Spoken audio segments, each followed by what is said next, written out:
मसीह में प्यारे भाइयों एवं बहनों, gospel of Jonah YouTube channel में आप सबों का हार्दिक स्वागत है। आइए हम प्रभु का धन्यवाद करें कि प्रभु ने आज का ये सुंदर समय बाइबल के पवित्र वचनों को मनन करने के लिए दिया है और इन वचनों के माध्यम से हमें बहुत से आशीष प्रदान करना चाहता है। आइए प्रभु के आशीषों को प्राप्त करने के लिए आज हम बाइबल में से मनन करेंगे कि दुष्ट आत्माओं के बारे में बाइबल क्या कहती है। दुष्ट आत्माएं गिराए गए स्वर्गदूत हैं, जैसा कि प्रकाशित वाक्य 12:9 उल्लेख करता है।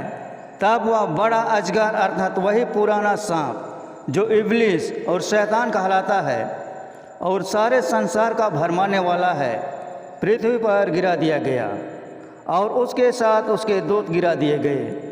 शैतान का स्वर्ग से गिराया जाना चिन्ह स्वरूप यशाया अध्याय 14 के 12 से 15वें पद में इस प्रकार उल्लेखित किया गया है।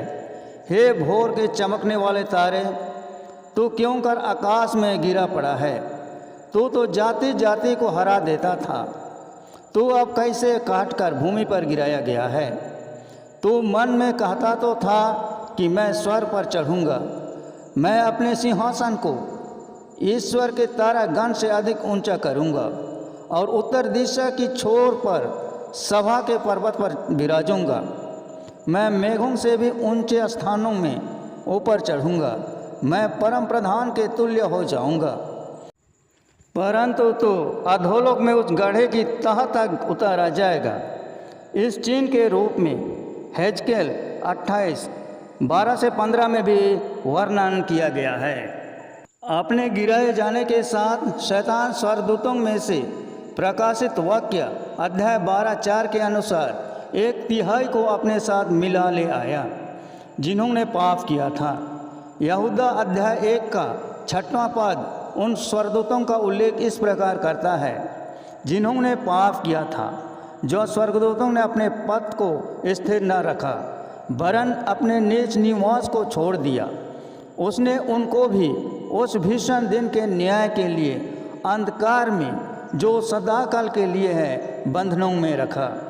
इस तरह से बाइबल के अनुसार दुष्ट आत्माएं गिराए गए स्वर्गदूत हैं, जिन्होंने शैतान के साथ मिलकर परमेश्वर के विरोध विद्रोह किया। यहूदा 1:6 के अनुसार कुछ स्वर्गदूतों को पहले से ही उनके पाप के कारण अंधकार में, जो सदा काल के लिए है, बंधनों में रखा हुआ है, जबकि अन्य घूमने फिरने के लिए स्वतंत्र हैं, जिनका संकेत इफिसियों अध्याय 6 के 11 और कुलिसियों अध्याय 2 के 15 में इस तरह दिया गया है। परमेश्वर के सारे हथियार बांध लो कि तुम शैतान की युक्तियों के सामने खड़े रह सको। और कुलिसियों 2:15 के अनुसार, और उसने प्रधानताओं और अधिकारियों को अपने ऊपर से उतार कर उनका खुल्लम खुल्ला तमाशा बनाया और क्रूस के कारण उन पर जय जयकार की ध्वनि सुनाई। अर्थात इस संसार के अंधकार को हाकिमों, दुष्टता की आत्मिक सेनाओं में से हैं, जो आकाश में हैं। दुष्ट आत्माएं अभी भी उनके अगुए शैतान का अनुसरण, पवित्र स्वर्गदूतों के विरोध, परमेश्वर की योजना को और परमेश्वर के लोगों को बाधा पहुंचाकर असफल करने के प्रयास में युद्धरत हैं। आत्मिक प्राणी होने के नाते दुष्ट आत्माओं के पास एक भौतिक शरीर में वास करने की योग्यता है। शैतानिक जकड़न उस समय प्रकट होता है जब एक व्यक्ति पूरी तरह से एक दुष्ट आत्मा के नियंत्रण में आ जाता है। यह परमेश्वर की संतान के साथ नहीं हो सकता है, क्योंकि पवित्र आत्मा मसीह में विश्वासियों के हृदय के साथ वास करता है, जैसा कि पहला यूहन्ना 4:4 कहता है, हे बालकों, तुम परमेश्वर के हो और तुमने उस पर जय पाई है, क्योंकि जो तुम में है वह उससे बड़ा है जो संसार में है। अपनी सेवकाई के दौरान इस पृथ्वी पर यीशु ने कई दुष्ट आत्माओं का सामना किया। इसमें कोई संदेह नहीं कि उनमें से किसी में भी मसीह जैसे समर्थ नहीं थे। मत्ती रचित सुसमाचार अध्याय 8 का 16 बताता है कि वे बहुत से लोगों को लाए जिनमें दुष्ट आत्माएं थीं, और उसने उन आत्माओं को वचन से निकाल दिया। यीशु का दुष्ट आत्माओं के ऊपर अधिकार कई प्रमाणों में से एक था कि वह सचमुच परमेश्वर का पुत्र है।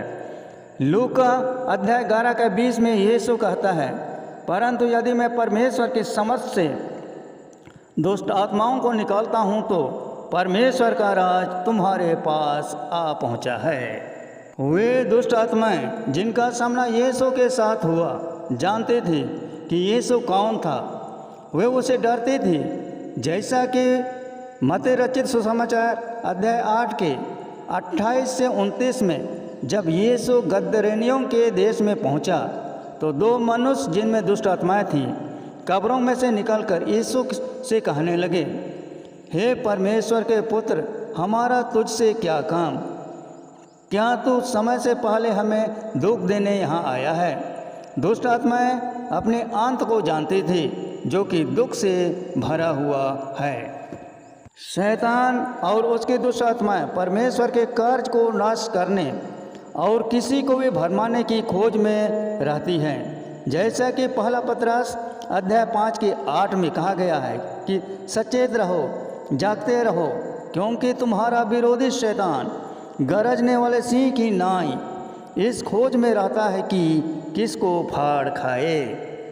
दूसरा कुरिन्थियों अध्याय 11 के 14 से 15 पद कहता है कि यह कुछ अचंभे की बात नहीं है, क्योंकि शैतान आप भी ज्योतिर्मय स्वर्गदूत का रूप धारण करता है। सो यदि उसके विवेक भी धर्म के सेवकों का स्वरूप धरे तो कुछ बड़ी बात नहीं है, परंतु उनका अंत उनके कामों के अनुसार होगा। दुष्ट आत्माओं को मत्ती अध्याय 10 के 1 में बुरी आत्माएं, मार्कोस अध्याय 1 के 27 में अशुद्ध आत्माएं, पहला राजा 22 के 23 में झूठी आत्माएं और प्रकाशित वाक्य अध्याय 12 के 9 में शैतान के स्वर्गदूत भी कहा गया है।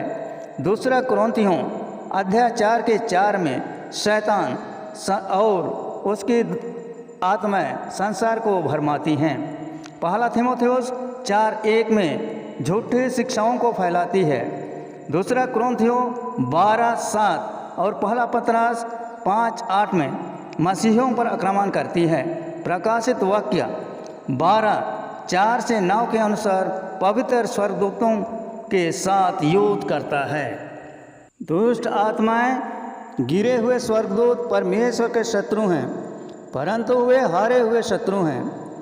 मसीह में प्रधानताओं और अधिकारों के ऊपर से उतार दिया गया है और उसका खुल्लम खुला तमाशा बनाया गया है और क्रूस के द्वारा उन पर जय जयकार की ध्वनि सुनाई है। जब हम स्वयं को परमेश्वर के अधीन में रखते हैं और इब्लीस का विरोध करते हैं तो हमें किसी का डर नहीं होना चाहिए, क्योंकि पहला यूहन्ना 4:4 हमें समर्थ देता है कि वह हम में अर्थात यीशु मसीह हम में वास करता है। जो संसार में है उससे समर्थवान और शक्तिशाली है। दोस्तों, यह शुभ संदेश आप सबों को कैसा लगा? अच्छा लगा तो इस वीडियो को अधिक से अधिक अपने दोस्तों को शेयर करें, लाइक करें और चैनल को सब्सक्राइब जरूर कर दें। धन्यवाद।